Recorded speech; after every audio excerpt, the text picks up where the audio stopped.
The ACN podcast is made possible thanks to the generosity of our listeners and sponsors, including the Agile Alliance. As a nonprofit membership organization, the Agile Alliance is an excellent resource to help you along your Agile journey. To learn more about the Agile Alliance and our other sponsors, as well as how you can become a sponsor or supporter of our show, please visit acnpodcast.org for more information. And thank you for your support.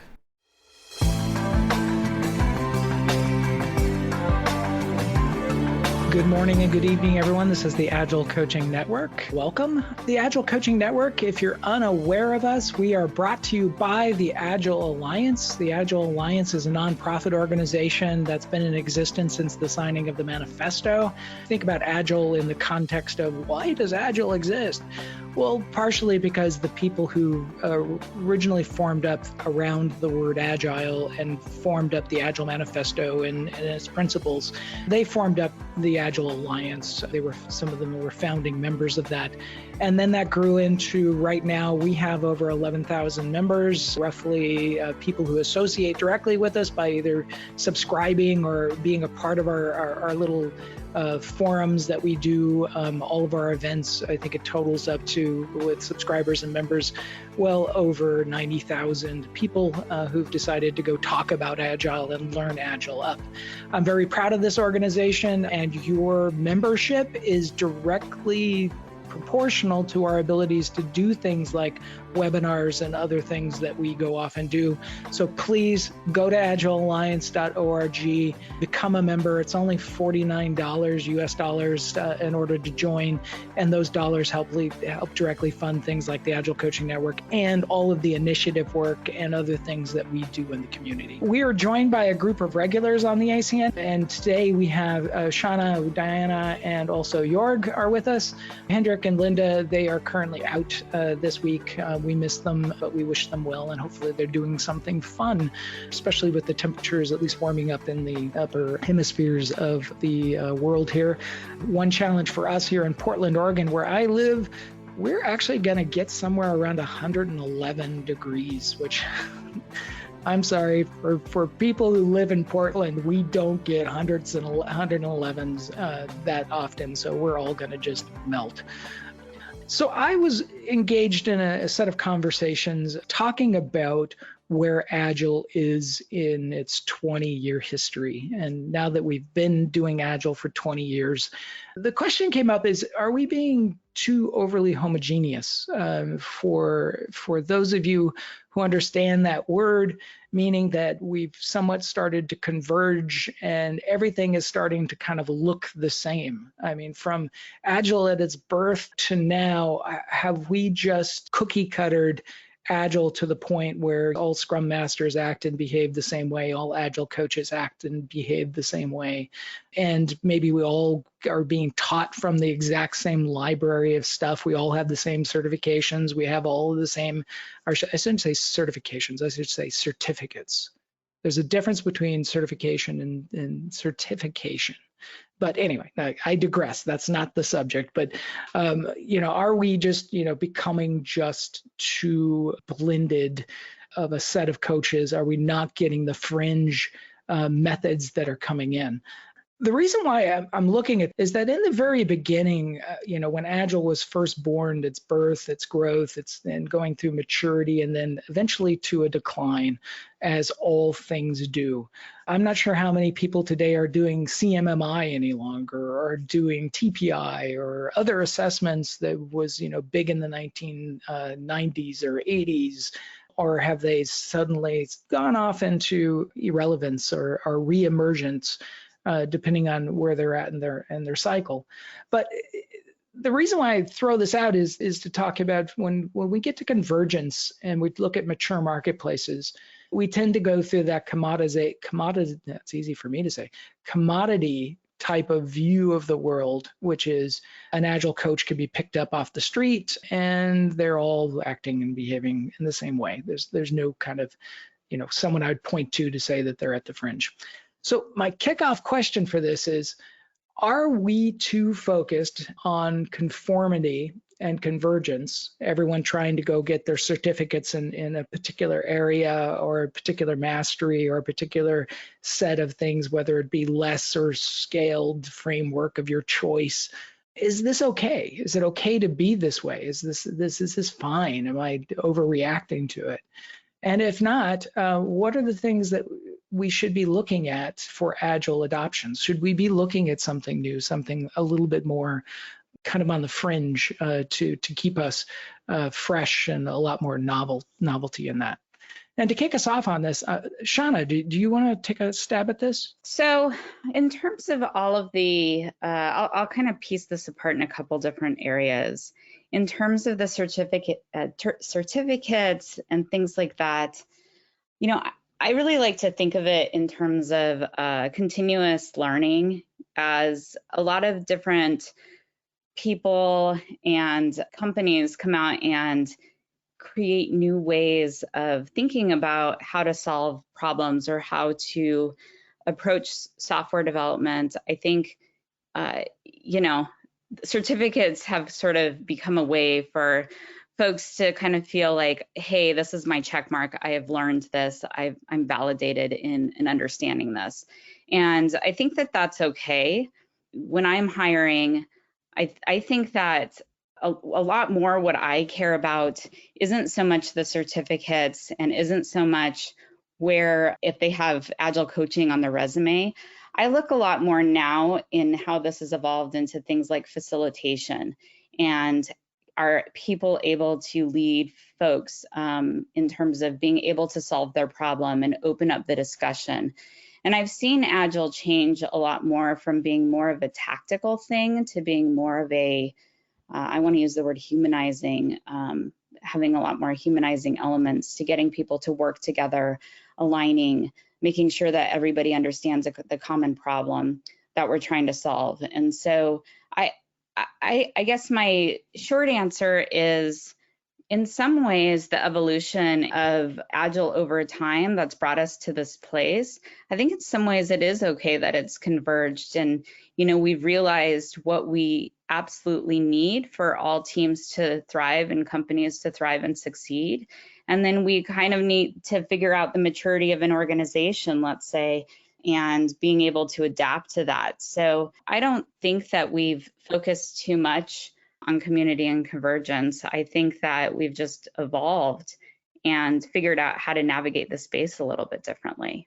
You stated that as a hiring manager of people who do Agile coaching, do you ask any specific questions about what a person is doing outside of the box, beyond the basic toolkit, or are you focused more on just the toolkit? I look a lot more outside of the box. I want to know very specifically, you know, how they're able to navigate teams away from things like, you know, if you have a toxic team, take me through the toolkit and how you might be able to pull them out of, you know, out of that mindset. I look a lot more in terms of mindset of the coaches that I'm hiring, as well as tools. It's almost like navigation tools, or tools to help teams thrive rather than just deliver. Okay, thank you for that. Diana, are you there? Why, yes, I am, Ray. Hi. Hi. Are you ready for the hot weather? Yeah, I think we pretty much are. Yeah. Okay, good. Went out and bought a lot of cool drinks this morning. So cool. We're both in Yeah. Portland, so Yeah. symbiotic with the heat. So what do you think on this subject? Well, I loved that you brought in the graphs, because I've been thinking a lot about that market diffusion and, you know, all those kinds of things. And of course, there was a lot of conversation in the early years of Agile about the idea of have we crossed the chasm yet, and those kinds of things. And that's another model that's used to look at some of those same things. And certainly I've noticed, I mean, you know, when you get to be as old as I am, which I'm in my 70s now, I've gotten to see a number of these pathways happen. I've seen a number of these shifts. I was around so that I saw it in going from mainframes to desktop computers, and so I've had the opportunity to sort of see this before, and it's familiar to me. But with Agile specifically, I started getting this kind of question, is Agile dead? Are we done with it? Does it have anything more to offer? When I was chair of the Agile Alliance Board in like 2010, and in that time, actually, I heard it as early as like 2005. But anyway, and at that time, I said, I think Agile's still in its adolescence. It's still trying to figure out what it wants to be, and who it's going to serve, and those kinds of things. And there are a lot of ideas about that at the time, but it wasn't necessarily completely clear. And over time, we've gotten to see lots of new practices come on board. I mean, BDD that wasn't around when the manifesto was signed. There have been lots of new additions, and I think people don't, if you're not sort of paying attention to the evolution of what we call Agile and the new things that come on board, if you just pick one area and say, for instance, Agile is just Scrum to me, and so I'm just going to pay attention to Scrum. Well, you might not have seen as much evolution in Scrum, but if you look at the field as a whole, there have been some very interesting new developments. Mob and ensemble programming weren't around until fairly recent years, maybe the last 5 or 6 years, where that's become something that some people know about. And there have also been changes in ideas about programming and developing and thinking about, the whole shift to thinking more in terms of complex systems, not just for our software systems, but also for our organizations, and how that might fit with Conway's Law. And so I think there's still a lot that is fresh and new and coming on board, and broad range of things happening out there. And for any particular organization, it will be helpful if you can think through what your organization really needs, and then examine that broader those broader possibilities, and put together for your teams the behaviors that you're going to need to get what outcomes you want. So I think there's still growth to happen, but I don't know if it will. I don't know if people will have the patience to see what else can emerge.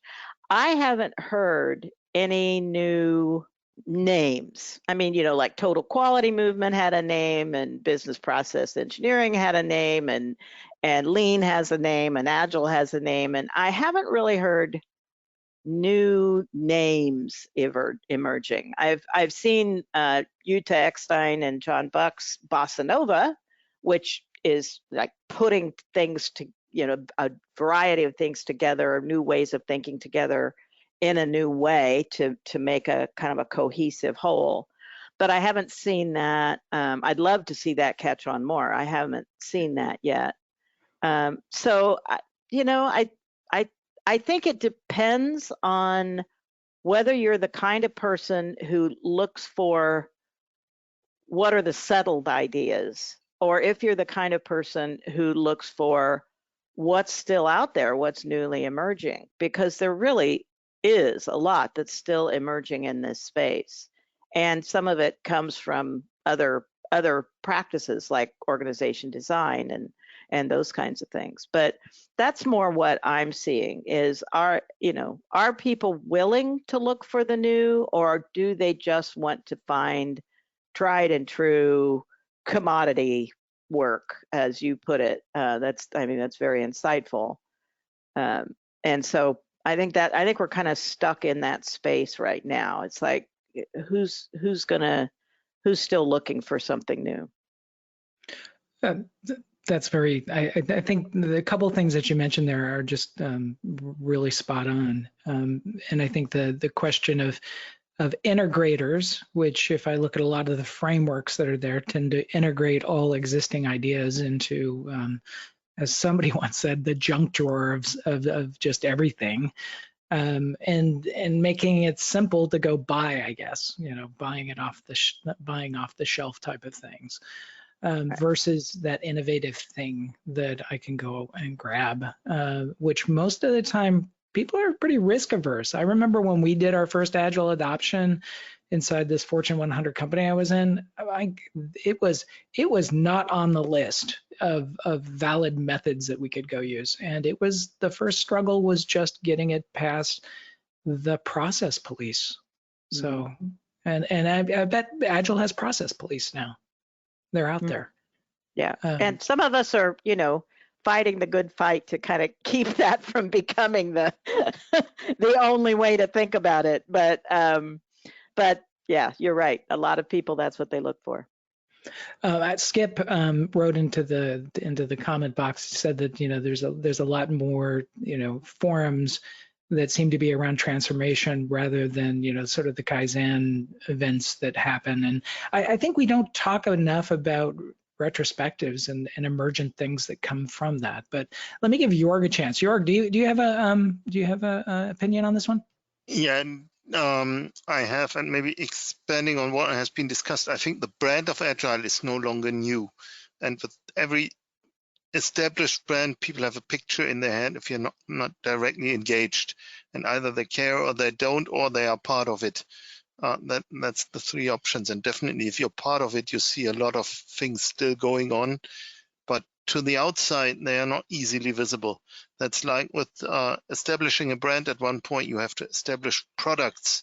You're no longer talking about the brand, it develops with the products. And I think that's probably a bit the juncture where Agile is.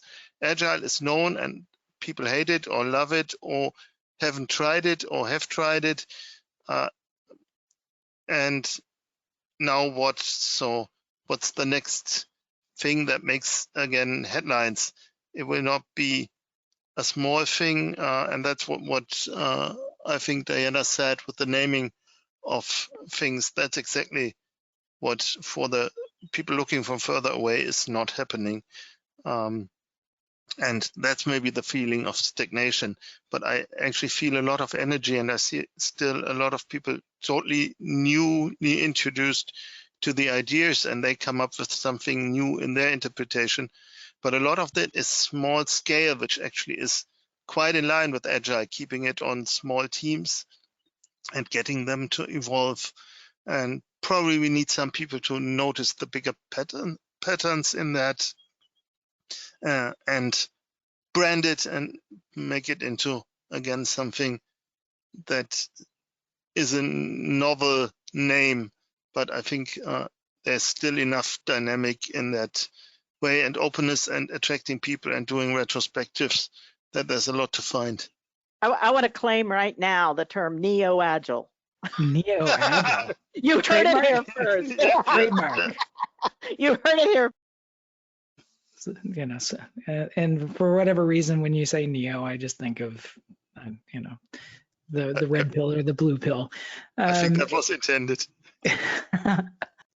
Rex, what do you have on the subject? I've joined back in with this series at just the right time. I've been here a couple of times, and frankly, I've been a little bit disappointed about the fact that there's a bit too much focus on software development team-oriented issues and concerns. And I think this particular topic we're talking about today taps into the frustration of folks like me who are in other areas, but we're trained as Agile practitioners. I actually have certification training and some experience in being a Scrum Master as well as a Agile analyst with the IBA. And my primary role now is as a BA. And I'm currently working on a project team that's doing software implementation of an expansion of a off-the-shelf enterprise level software package. And when I try to seek out training or additional learning opportunities, I keep coming across this wall of everything being oriented toward software development, not other types of projects. And going back to the branding discussion that was mentioned earlier, I feel like there's a couple of things going on here. There's, I think the image of Agile in general is that it's something related to software development, and people that should be interested aren't getting interested. And conversely, I'm not sure that Agile as a movement has done a great job of promoting themselves as a methodology and philosophy that can be used in other areas other than, as someone else said, a buzzword that people are trying to use in business systems, and they try it for a month and they try it incorrectly by looking up things on the internet without formal training from someone like an Agile Alliance oriented organization, and they give up. So I'd like to hear your viewpoint on how we promote this brand a little bit better to things other than software development. I can see why that would be a challenge. As I've worked on different types of projects, whether it be integration or implementation projects, I think that we're still able to use a lot of the frameworks, but I agree that a lot of the methods have been set up for custom software development. I think that it's been a lot of creativity and community conversations that's helped us figure out how to navigate the space in those different types of projects. I've also worked on in terms of like working with finance or HR and helping them build out things like intake queues and trying to help manage those kinds of things in an easier, more agile way. And yeah, I do tend to agree that overall the Agile movement has been hyper focused on software development. I think that there's a lot that we can pull from, but it definitely hasn't been branded as such in terms of that. And so I can see why that would be a challenge. My recommendation is just, I think that there's been a lot of communities that have been established to help navigate, but there hasn't been a lot of hyper focus in branding, if you will. So I don't know that I have a good answer for that right now, but I do understand it.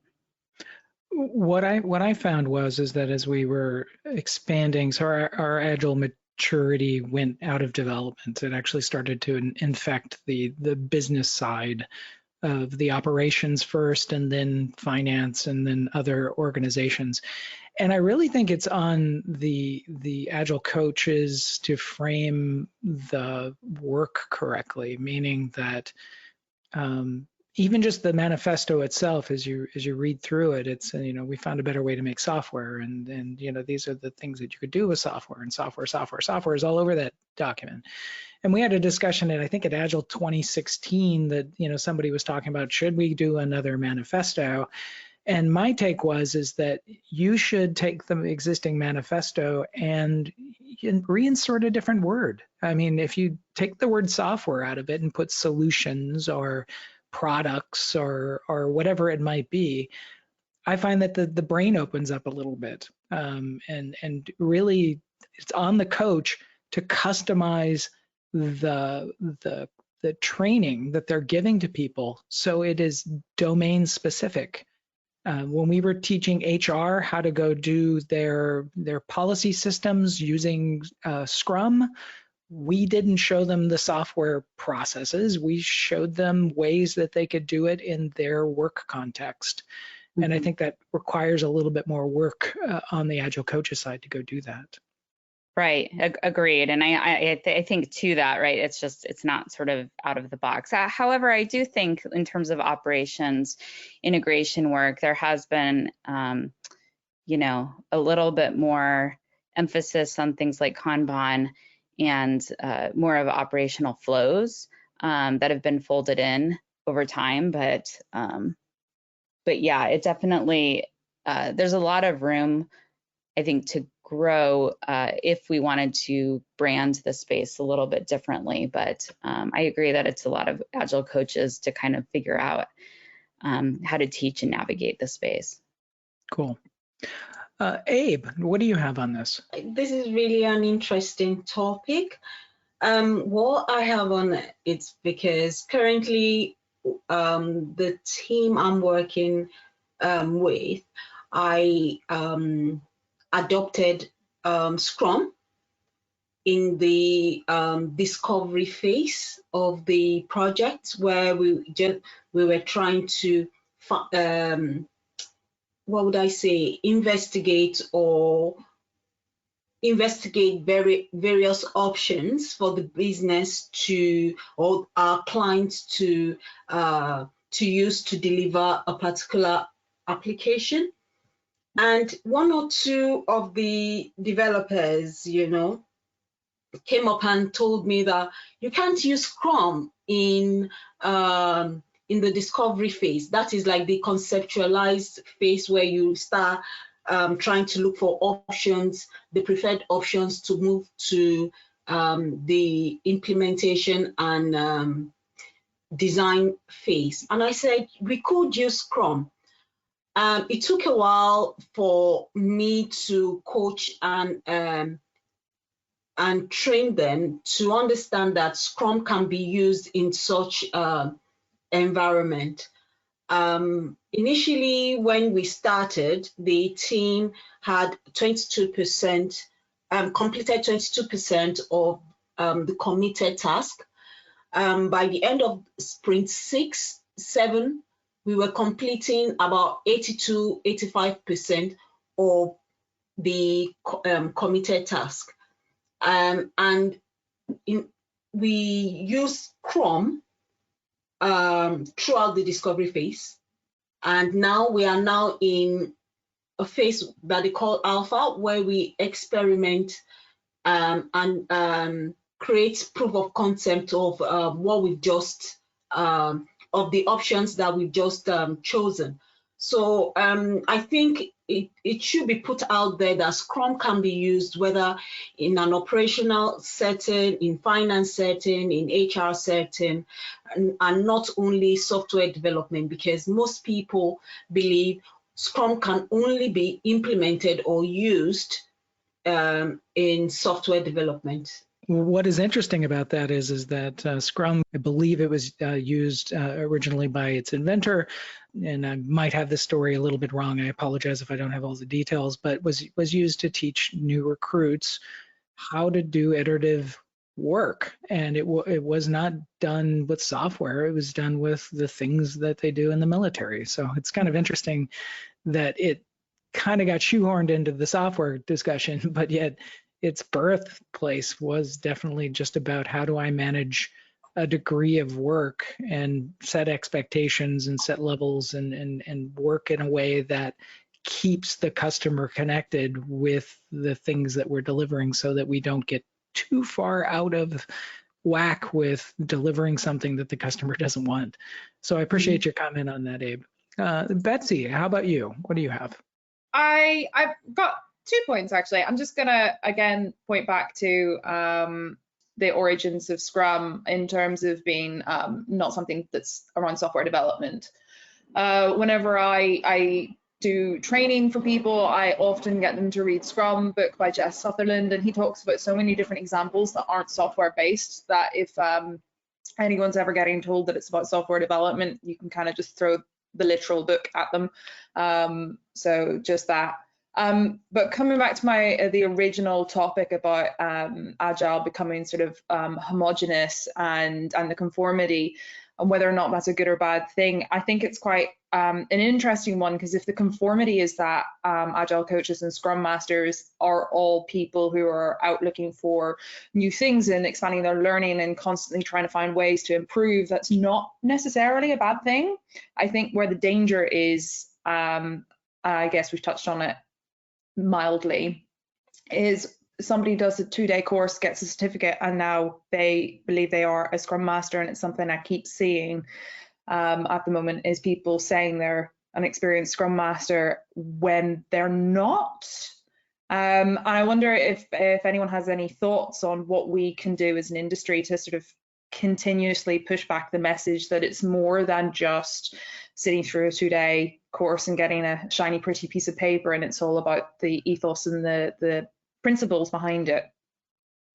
I think there's a couple different ways to push back on it. Number one, I believe that as hiring managers, and having been one for a number of decades, let everyone be clear. Hiring managers look at experience levels that are based upon years of experience of doing something, not that you just took a 2-day course. So I can tell you that most people come in and say that they have that certificate, and I think Shauna probably can comment about this as well. It's sort of when someone comes in and says, I know how to bake a cake, then we sit down with them in behavioral interviewing and showing what they got. Most of us will throw them into a team environment and say, coach, bake a cake for us, see how that looks.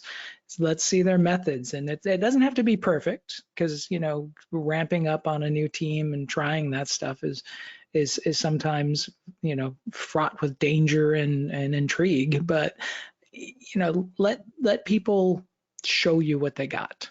No, so I totally agree. I'm about to hire, and I'm really excited to find someone who's not necessarily got the cert, but has the skills and the beliefs, etc., behind it. I guess I'm thinking specifically of what happens when a large consultancy decides to put all of their project managers through skilled agile training, for example, so that they can sell them out as Scrum Masters to the wider world. I think the challenge comes down to how management, you know, and this is the difference between the top down to the bottom up type of organic agile that I've seen take place.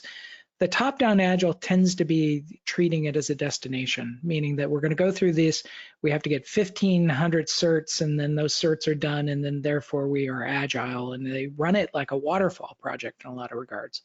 I think the pushback needs to be that continuous learning means that we are going to evolve and learn the basics, learn the scaffolding of things. And then once we've learned the basics, then we can start to break the rules a little bit beyond it. It's sort of like Taekwondo. Taekwondo, you don't get to break the rules of the form and what you've learned about how to do the mastery of something. A first degree black belt can't break the rules. A second degree black belt can't break the rules, but a third degree can. And then they can start to customize because they now have the more control over things. So I just think it's a philosophy with the people who are driving the transformations need to understand that it's a multi-year journey, and that journey could go on for, you know, throughout continuous, you know, learning of an organization. It's not just going to be an overnight thing.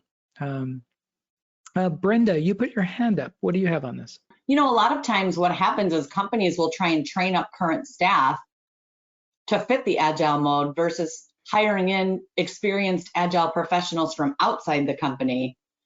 At least in my current company, I was hired in as a Scrum Master, and the people who are hired in are a lot more in tune and a lot more focused and a lot more agile driven than somebody who was already at the company that was trained up to be a Scrum Master. Agree with that. I've seen that multiple times.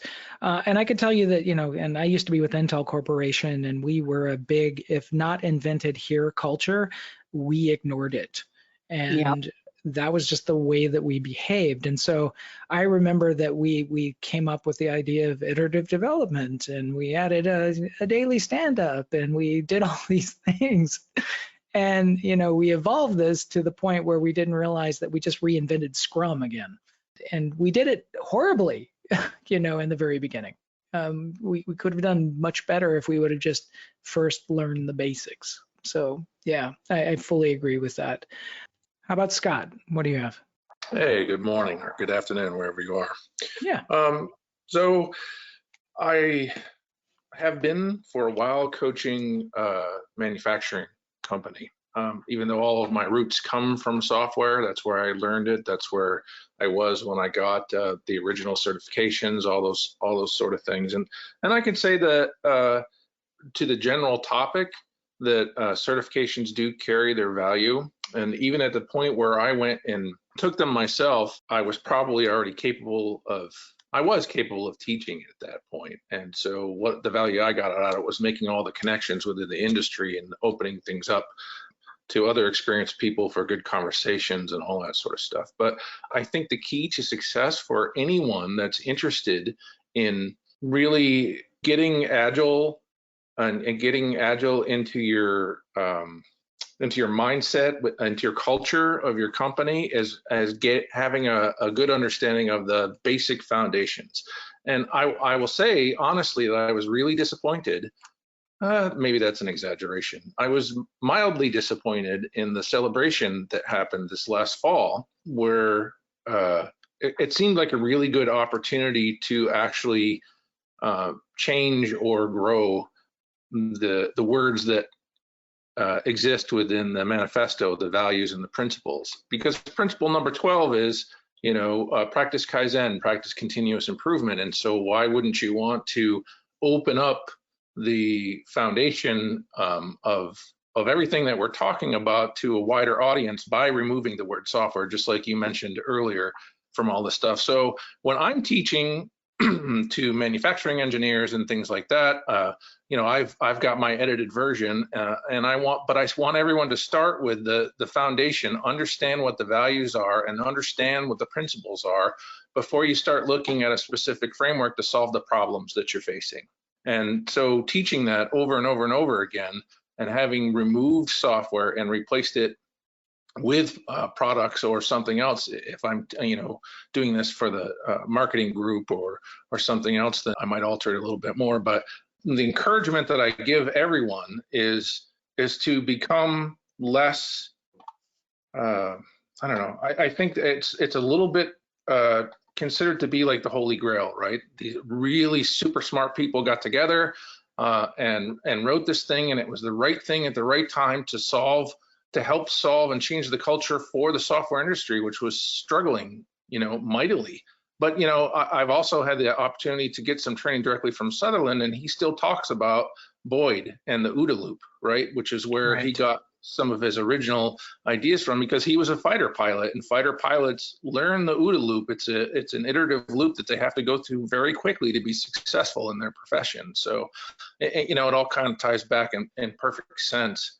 I think I've exhausted myself. I've heard manifesto authors say this. You all have permission to go and make the version that's relevant to your company and rewrite it. There's a good exercise to go do for you. Matter of fact, one of the first things I do as an Agile coach is let's rewrite the manifesto to how it applies to this organization and what things are hard or easy for us to do, and use that mindset to kind of guide us a bit. So with 10 minutes left, I am going to go pivot to another question really quick. So I'm going to go ahead and put all hands down. Hopefully we won't exhaust this particular question, or we won't have a lot more to talk about than what we have in 10 minutes. But the question is how do you coach development leads and development managers about their responsibility in an Agile environment? Deanna, how do you do that? Well, it's interesting. I've been contributing a bit to James Shore's writing the second edition of his Art of Agile Development book, and he asked me to write a section on team dynamics, and so I've been working on that. And Jim is using an amazing thing where he writes a section, or he has a section written, and then he puts it out for public review and comment and feedback and so on. And I was surprised that I got several comments when the team dynamics part went out about, oh, but you must only be talking about coaches. You can't be actually talking about team members taking any of these steps or making any of these kinds of improvements. We don't know how to do any of this stuff. And I was surprised, because from my point of view, whenever I'm a team member on a team, I feel like I have full permission to figure out how we're going to improve how we're working. But, that's me, and I have a different background than a lot of people.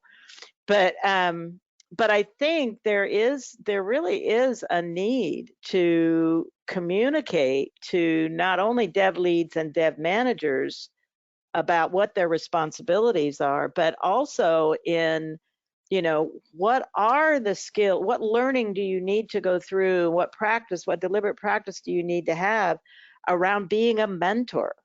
And what are all the different kinds of skills that might need to be mentored in your teams and the teams that you're a part of? And how do you sit with people and help bring them up to speed? And what is the role of pairing in that? And what is the role of mob programming in that? And I think I'm continually kind of surprised that folks who are in those leadership roles don't see that already as part of that role. And I think we need to do a better job of communicating this is part of your job description, that you need to understand the work system and how the various processes fit into the larger system of work, and what impact that has on folks, and how do you enable teams and team members to do the things that are needed in order to get the product out the door, and so on and so forth.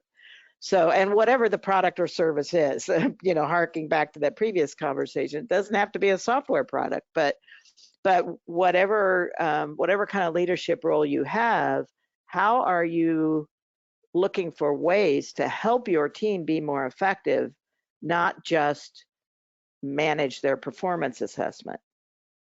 Interesting. I agree with that. Jörg, what do you have? One thought on this. A lot of those leads, they come from technical experience. So they place a lot of safety, certainty, and maybe even value on solving technical problems. And one way I try to approach this is making them understand where the real value is. Solving one technical problem is problem solved one time. Enabling a team to do it is probably a factor of 10, 100, or at least 5. So the higher you can focus your impact, the more it multiplies, the more you matter, the more what you do really counts. So take the highest possible responsibility and work on that one while enabling the team underneath you to take the rest of the responsibility. If they can't, it's your responsibility to enable them, not to do the work. And really coming from, you have a bigger impact if you enable people with this. When you do things, this is a way of thought that has helped me a lot. I think the point of just role modeling and being agile yourself, holding yourself up to the same standards as you expect everyone else. Unfortunately, we are at the top of the hour, and with that, another month goes by, and we get to go through our summer vacations here, at least on the upper half of the world. And the lower half of the world, I think you guys get to go through a nice winter. Anyway, a couple things to note. I want to remind again, Agile 2021. Go up there and look at it. Look at the schedules online, July 19th through the 22nd. It'll be online. Great opportunity to go meet and network a bunch of Agilists across the planet. Strongly recommend you go take a look. The other thing is that the next live event for this is going to be July 30th, and we'll talk about what came out of Agile 2021. We'll talk about some cool things that are there. And with that, I hope that you all have a great month.